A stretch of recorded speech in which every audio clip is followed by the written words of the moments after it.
बिस्मिल्लाहिर्रहमानिर्रहीम। कहते हैं मोमन एक सुराख से 2 मरतबा नहीं डसा जाता। इसका मतलब ये है कि अगर 2 मरतबा क्या 3 मरतबा 4 मरतबा बार बार उसी सुराख से वो डसा जाए तो इसका मतलब ये है कि वो मोमन नहीं है। अल्लाह के बंदो, सन 47 में जो मुल्क लिया था कितना जोश व खरोश था, और उससे पहले जो तहरीक चली थी, तहरीक आज़ादी, तहरीक पाकिस्तान, कितना बड़ा इज्तिमा होता था, कितने बड़े लोग उसमें इकट्ठे होते थे, नारे लगते थे, और इतनी कोशिशों और इतनी कुर्बानियों के बाद कितनी कुर्बानियाँ दी, कितने लाशें गिरे थे, कितने खून वहाँ इस धरती ने चूसा है, कितनी असमतों को बर्बाद कर दिया गया, कितने बच्चे काट दिए गए। उसके बाद ये मुल्क लिया गया था। 75 साल गुजर गए हैं, तो उसका नतीजा क्या निकला? नतीजा फिर वही निकला कि आप गुलाम के गुलाम हैं, आपकी कोई नहीं चलती है, आपके ऊपर चोरों डाकुओं को मुसल्लत कर दिया गया है। तो क्या फिर उसी सुराख से दोबारा डसे जाओगे? ये जो जलसे नज़र आते हैं इमरान खान साहब के यूथ का, इतना ज़्यादा जोश व खरोश और नारे और ये और वो, तो क्या समझते हो कि इसके बाद आप आज़ाद हो जाएंगे? हरगिज़ आप आज़ाद नहीं हो सकते हैं। क्यों? आपके अकीदे के अंदर ख़राबी है, आपने अल्लाह से बिगाड़ी हुई है, और वो अल्लाह ऊपर से पूरी तरह आपको देख रहा है। आप जितने नाफरमानी के अंदर और बगावत के अंदर आगे बढ़ते जा रहे हैं, अल्लाह ताला आपका शिकंजा और टाइट करता जा रहा है, बागी से बागी आपके ऊपर मसलत करता जा रहा है। अगर यकीन नहीं आता तो पहले ये क्लिप सुनो, उसके बाद आपको पता चलेगा ये मदीना रियासत कैसे बनेगी। पहले भी मैं इनके शिरक का ज़िक्र करता रहा हूँ, उनकी निशानदेही करता हूँ, किस तरह ये मज़ारों के सामने सजदे करते हैं, किस तरह ये अपने यहाँ बाजू के ऊपर या अली मदद का पटा बंधवाते हैं, और किस तरह इनके इन जलसों के अंदर ख़वातीन नाचती हैं, और जो म्यूज़िक बजता है उसको भी ज़हन में रखिए, क्योंकि नबी अलैहिस्सलाम ने फरमाया मैं बुतों को और इन साज़ों को तोड़ने के लिए आया हूँ। तो अब ये साज़ बात भी सुनिए, फिर इसके बाद इनका शिरकिया तराना भी सुनिए, और उसके बाद फिर बीच में फिर इय्याका नअबुदु व इय्याका नस्तईन की पुकार भी सुनिए, और फिर आपको पता चलेगा ये किस कदर फ़िरेबकार लोग हैं, शैतान की घोड़ी बने हुए हैं।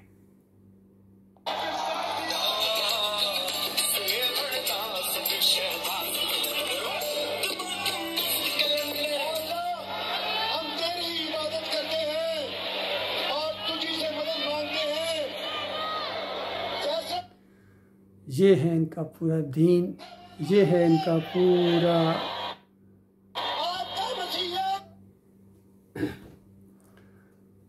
ये है इनका पूरे नज़रियात, ये है इनके अकीदे, ये है इनका तरीक़ाकार। ये वो मुशरकाना और काफराना जो तराना इनका कव्वाली की शक्ल में, जिसमें सहाबा इकराम की तौहीन होती है कि सखी शहबाज कलंदर, फिर अली था पहला नंबर, और पता नहीं धमाधम मस्त कलंदर। ये खालस हदीसों का भी इनकार है, और हदीसों के अंदर साफ आ गया कि सहाबा इकराम के अंदर अबू बकर सिद्दीक़ का पहला नंबर है, दूसरा नंबर उमर बिन ख़त्ताब का है, और तीसरा नंबर उस्मान रज़ी अल्लाह तआला का है। उसके बाद सहाबा के अंदर कोई नंबरिंग नहीं थी, कोई नंबरिंग नहीं थी। ये खालस एक ख़ास किस्म का तबका है जिन्होंने इस अंदाज से ये चीज़ें सामने लाए हैं। बहरहाल ये बातें तो फिर भी अकीदा उस अंदाज से जो अल्लाह की तौहीद है उसके अंदर तो जो इन्होंने उद्दम मचाया है। कभी आप देख रहे हैं इधर या अली मदद के नारे लग रहे हैं, उधर फिर बीच में इय्याका नअबुदु व इय्याका नस्तईन कहा, अल्लाह तेरी इबादत करते हैं, तुझसे मदद मांगते हैं। यानी कहना ये चाह रहे हैं कि जो हम तेरी बगावत का झंडा बुलंद कर रहे हैं और तेरे ख़िलाफ़ जो अल्लाह ने जंग हमने किया हुआ है, इसमें हमारी मदद फरमाना। अल्लाह के बंदो, ये तो ऐसी बात है कि इंडिया से कभी जंग हो जाए और इंडिया को आप अपील करें कि हम जो आपके ख़िलाफ़ जंग लड़ रहे हैं, हमें ज़रा सप्लाई करो असला और हमारी ये मदद करो ताकि हम तुम्हें शिकस्त दें। तो अल्लाह के बंदो, क्या तुम्हारी दिमाग में चीज़ें नहीं आ रही हैं, समझ नहीं आ रहे हो, बार बार धोखा खा रहे हो, बार बार फरेब खा रहे हो। इस कशमकश के अंदर ये जो खालिस जमहूरियत की कशमकश है, इस मुशरकाना निज़ाम की कशमकश है, ये इक़्तिदार का मामला है, इस्लामाबाद का मामला है, ये अल्लाह के दीन के साथ इसका कोई ताल्लुक़ नहीं है।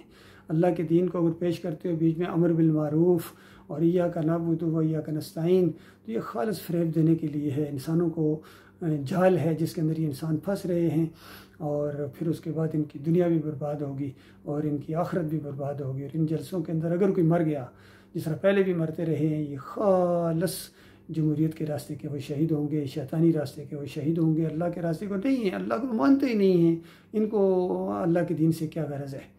और ये जो अल्लाह के दीन का नाम बीच में ले रहे हैं ये इनकी मजबूरी है, बादल नख्वासा ले रहे हैं और सारे लेते हैं, सारे इसी तरीके से अल्लाह का नाम ले रहे हैं। फजलुर रहमान ने तो ठेका लिया उस ठेकेदार ने, और फिर तारिक कादरी, तारिक जमील से दुआएं करा रहे हैं। अंदाज़ा लगाओ जो शिरक के अंदर डूबा हुआ इंसान है, जब इस तरह शिरक के अकीदे वाला दुआएं करेगा तो अल्लाह कबूल करेगा, अल्लाह का गज़ब नाजिल होगा ऐसी कौम के ऊपर। और रो रहा है, मरने के साथ ही आग के अंदर चले जाओगे।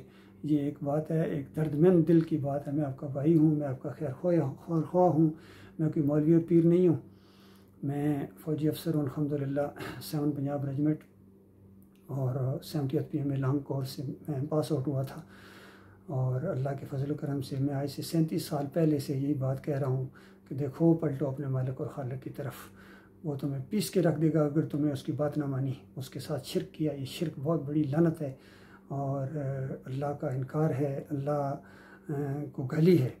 कलमा बड़ा सादा कलमा है, इसकी तरफ आओ, ला इलाहा इल्लल्लाह मुहम्मद रसूलुल्लाह, कि अल्लाह के अलावा कोई माबूद नहीं, कोई दाता दस्तगीर नहीं, मुश्किल कशार नहीं, हाजत रवा नहीं, पुकार के लायक नहीं, वास्ते वसीले के लायक नहीं, रुकू और सजदे के लायक नहीं है, और कोई नज़र न्याज के लायक नहीं है, पुकारने के लायक नहीं है, तवक्कुल और भरोसे के लायक नहीं है।